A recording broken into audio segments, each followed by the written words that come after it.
اپنی بیوی کی مصروفیات کو دیکھتے ہوئے اپنی ضرورت پوری کرنے کی خاطر میں ہوٹل آ گیا تھا۔ یہاں شباب اور شراب دونوں کا انتظام کیا جاتا تھا۔ میرے دوست یار سب ملوث تھے، کہنے لگے کہ جس کو تمہاری پرواہ نہیں ہے تم اس کی پرواہ کیوں کر رہے ہو، اور میرے دماغ میں یہ باتیں بیٹھ چکی تھی۔ جیسے ہی میں نے دروازہ کھول کر اندر جانے لگا تو میری آنکھوں کو یقین نہ آیا، میرے کانوں سے دھوئیں نکلنے لگے، جیسے میری غیرت پر کسی نے زوردار تمانچہ مار دیا ہو۔ میری بیوی جو مجھے اسپتال کی مصروفیات کا کہہ کر گھر سے نکل جاتی تھی، وہ یہاں ہوٹل میں لوگوں کی راتیں رنگین کر رہی تھی۔ یہ سب دیکھ کر مجھے بہت غصہ آیا۔ میرا دل کیا کہ یہاں 3 طلاقیں دے دوں۔ مجھے حیران دیکھ کر وہ طنزیاں ہنسنے لگی، کہنے لگی میں وہ نہیں ہوں جو تم مجھے سمجھتے ہو۔ میرے کان سائیں سائیں کر رہے تھے، باقی میں نے اسے سمجھنے میں بہت دیر لگا دی تھی۔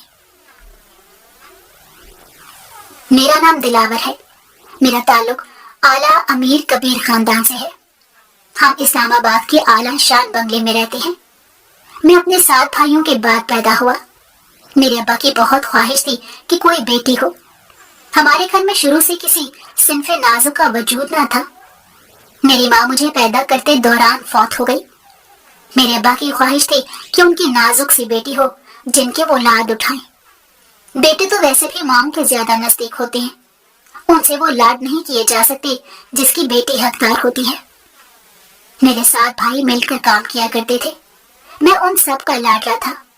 ان سب کی رات کو باری باری ڈیوٹی لگا کرتی تھی کہ میرے ساتھ کون سوئے گا۔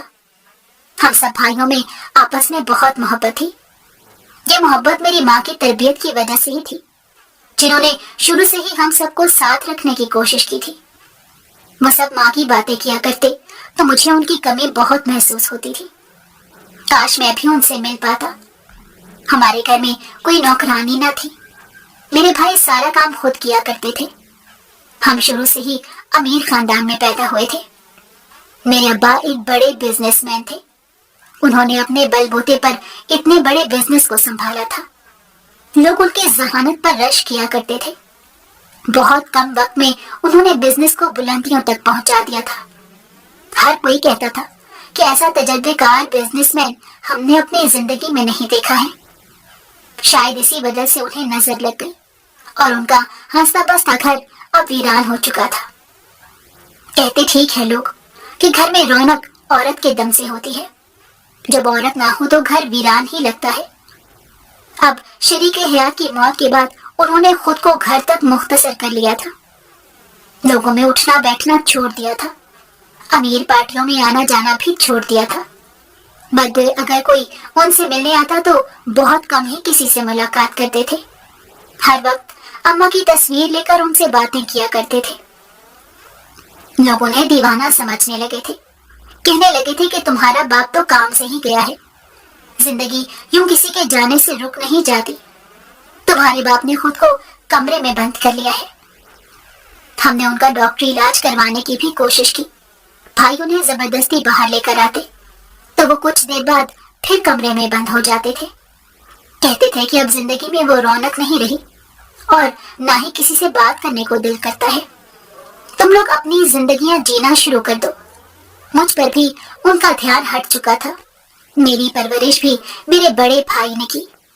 ہم بھائیوں میں عمر کا بہت فاصلہ تھا۔ بچپن میں میرا فیڈر بنانا، میرے ساتھ رات بھر جاگنا میرے بڑے بھائی کا ہی کام تھا۔ انہوں نے ماں کی ڈیوٹی کو بخوبی نبھایا تھا۔ میں ان سے بہت محبت کرتا تھا، اپنی ہر بات کو ان سے شیئر کرتا تھا۔ میری بے وقوفی کے قصے بھی وہ ہنس کر سنا کرتے تھے۔ میرے بڑے بھائی مجھ سے 14 سال بڑے تھے، اس لیے میں ان کو باپ کی طرح ہی احترام کرتا تھا۔ اب ابا کا چھوڑا بزنس میرے بھائی سنبھال رہے تھے۔ آخر کو تھے تو ابا کی اولاد ہی، انہوں نے ابا کی بزنس کو گرنے نہیں دیا تھا، بلکہ جا کر سہارا دیا تھا اور اس کو مزید آ کر لے کر جانا چاہتے تھے۔ کچھ بھائی اسکول جاتے تو کچھ یونیورسٹی، ہم سب آگے پیچھے ہی بڑے ہوئے۔ صبح ہمارا گھر میدان جنگ بنا ہوتا تھا۔ بڑے بھائی انہیں قطار میں لگا کر ڈانٹ رہے ہوتے، کیونکہ اٹھنے میں دیری کی وجہ سے وہ روز لیٹ ہو جایا کرتے تھے۔ میں تھوڑا بڑا ہونے لگا تو میرے لیے کیئر ٹیکر رکھ دی گئی۔ وہ